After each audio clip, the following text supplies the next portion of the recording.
Iran, America, Israel యుద్ధం నేపథ్యంలో చమురు, గ్యాస్, నిత్యావసర వస్తువుల ధరలు భారీగా పెరుగుతున్నాయి. ఈ క్రమంలో గ్యాస్ సిలిండర్ల బ్లాక్ మార్కెటింగ్ను నివారించడానికి, సిలిండర్లను న్యాయబద్ధంగా అందించడానికి భారత ప్రభుత్వం ఎల్పీజీ బుకింగ్ వ్యవధిని 21 రోజుల నుండి 25 రోజులకు పెంచుతూ కీలక నిర్ణయం తీసుకుంది. పశ్చిమాసియాలో యుద్ధం నేపథ్యంలో సిలిండర్ల కొరత ఏర్పడుతుందనే భయంతో చాలామంది ముందస్తుగా బుకింగ్ చేసుకుంటున్నారు.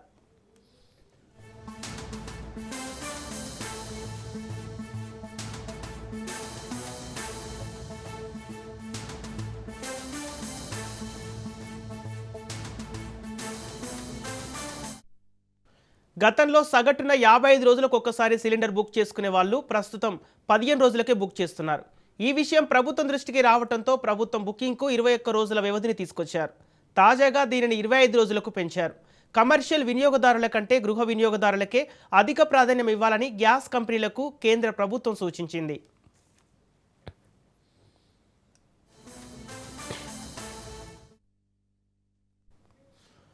వంట గ్యాస్ సిలిండర్లపై కేంద్రం 60 పెంచుతూ ఇటీవల నిర్ణయం తీసుకుంది. వాణిజ్య సిలిండర్పై 114 రూపాయలు పెంచింది. కాగా ఎల్పీజీ విక్రయానికి అల్జీరియా, ఆస్ట్రేలియా, కెనడా, నార్వే వంటి దేశాలు ముందుకొచ్చినట్లు కేంద్రం తెలిపింది.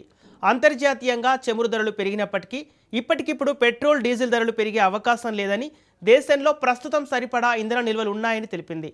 ఇక ఇదే అంశానికి సంబంధించి పూర్తి డీటెయిల్స్ మా ప్రతినిధి రాజు లైవ్ ద్వారా అందిస్తారు. రాజు, అంటే గ్యాస్ సిలిండర్ల బుకింగ్ వ్యవధి కేంద్రం కొన్ని కీలక ఆదేశాలు జారీ చేసినట్టు తెలుస్తుంది. అప్డేట్స్ ఏంటి? సంపత్, ఇది ఎల్పీజీ సిలిండర్ల బుకింగ్ వ్యవధి ఏదైతే ఉందో గతంలో ఉన్న దానికంటే కూడా ఈసారి పెంచడం జరిగింది. గతంలో 2 సిలిండర్లకు మధ్యలో ఒక సిలిండర్ బుక్ చేసిన తర్వాత మరొక సిలిండర్ బుక్ చేయడానికి మధ్యలో 15 రోజులు మినిమం వ్యవధి ఉండేది. సో 15 నుంచి 21 రోజుల మధ్య వ్యవధి ఉండేది. సో దానిని ప్రస్తుతం పశ్చిమాసియాలో నెలకొన్నటువంటి ఉద్రిక్త పరిస్థితులు కానివచ్చు, అదేవిధంగా ఇంధన సరఫరా, గ్యాస్ సరఫరాకు సంబంధించి ఉన్నటువంటి ప్రత్యేక పరిస్థితుల నేపథ్యంలో కేంద్ర ప్రభుత్వం కీలకంగా దాని యొక్క బుకింగ్ వ్యవధిని 25 రోజులకు పెంచుతూ ఈ నిర్ణయం తీసుకుంది. ప్రధానంగా ఈ నిర్ణయం తీసుకోవడానికి వెనక ఏదైతే ఉందో ఈ గ్యాస్ సిలిండర్ల బ్లాక్ మార్కెట్ను నివారించడానికి, అదేవిధంగా ఏదైతే దీన్ని వృధాను అరికట్టడానికి ఇట్లాంటి నిర్ణయం తీసుకున్నామని చెప్పేసి కేంద్ర పెట్రోలియం మంత్రిత్వ శాఖ తాజాగా తన యొక్క మార్గదర్శకాలను అయితే వెలువరించడం జరిగింది. ఇప్పటికే 2 రోజుల క్రితం మనం చూసుకున్నట్టయితే వీటికి సంబంధించి రేట్లు పెంచుతున్నామని చెప్పేసి కూడా రేట్లను కూడా ప్రకటించడం జరిగింది. డొమెస్టిక్ వంట గ్యాస్ను 60 రూపాయలకు పెంచింది, 60 రూపాయలు అదనంగా పెంచడం జరిగింది. ఇక ఏదైతే కమర్షియల్ సంబంధించినటువంటి సిలిండర్ 114 రూపాయలు పెంచుతూ తాజాగా ఉత్తర్వులు అయితే జారీ చేయడం జరిగింది. దీనికి సంబంధించి ప్రధానంగా కొన్ని దేశాలు అయితే ఇప్పటికే నార్వే, కెనడా, ఆస్ట్రేలియా లాంటి దేశాలు భారతదేశానికి గ్యాస్కు సంబంధించి ఎల్పీజీని అందిస్తామని చెప్పేసి ఇప్పటికే కేంద్ర ప్రభుత్వం దృష్టికి తీసుకురావడం జరిగింది. కేంద్రం కూడా దీనిని ధృవీకరించడం జరిగింది. కొన్ని దేశాలు ఇప్పటికే మాతో సంప్రదింపులు కూడా జరిపాయి.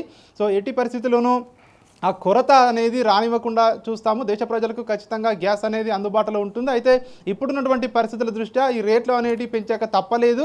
అదేవిధంగా ఈ వ్యవధిని కూడా పెంచుతున్నామని చెప్పేసి కేంద్ర పెట్రోలియం మంత్రిత్వ శాఖ తాజాగా తన యొక్క మార్గదర్శకాలలో ఇవన్నీ కూడా ప్రస్తావించిన పరిస్థితి కనిపిస్తూ ఉంది. ఇక వీటికి తోడు ఇటు పెట్రోల్, అదేవిధంగా డీజిల్ రేట్లు కూడా పెరుగుతాయా అన్నటువంటి ఏదైతే ప్రశ్న కూడా ఉత్పన్నం అవుతుంది. ఎందుకంటే దేశవ్యాప్తంగా కూడా ఉన్నటువంటి పరిస్థితులు, అంతర్జాతీయంగా ఉన్నటువంటి పరిస్థితుల వల్ల అవి పెంచుతారని చెప్పేసి ఒక చర్చ జరుగుతుంది. ప్రస్తుతం ఉన్నటువంటి పరిస్థితుల్లో ఇప్పటికిప్పుడు పెంచే అవకాశం లేనట్టుగా కూడా తెలుస్తూ ఉంది. అయితే దేశంలో ఇంకా కూడా నెల రోజులకు సరిపడా కూడా నిల్వలు ఉన్నాయని చెప్పేసి ఇప్పటికే ఇటు కేంద్ర ప్రభుత్వం వివరించింది. కాబట్టి సో మరి ఏమైనా పెంచుతుందా, పెంచితే ఎప్పటి నుంచి పెంచుతుందా అనే దానిపై ఇంకా కూడా ఎట్లాంటి నిర్ణయం తీసుకోలేదన్నట్టుగా కూడా మనకు తెలుస్తూ ఉంది. ప్రస్తుతం అయితే ఈ గ్యాస్కు సంబంధించి అయితే చాలా వరకు ఉమ్మడి కుటుంబాలు ఉండే పెద్ద కుటుంబాల్లో మాత్రం ఇవి 25 రోజులకు పెంచడం వల్ల మాకు సరిపోదన్నటువంటి ఏవైతే ప్రశ్నలు కూడా ఇప్పటికే ఇటు సోషల్ మీడియా వేదికగా కూడా చాలామంది చర్చించుకున్నటువంటి పరిస్థితి మనకు కనిపిస్తూ ఉంది. అయితే గతంలో ఉన్నదానికి కేవలం 4 రోజులే అదనంగా పెంచారు. సో దీనివల్ల బ్లాక్ మార్కెట్ను కొంతవరకైనా కట్టడి చేయొచ్చు అని చెప్పేసి కేంద్ర ప్రభుత్వం అయితే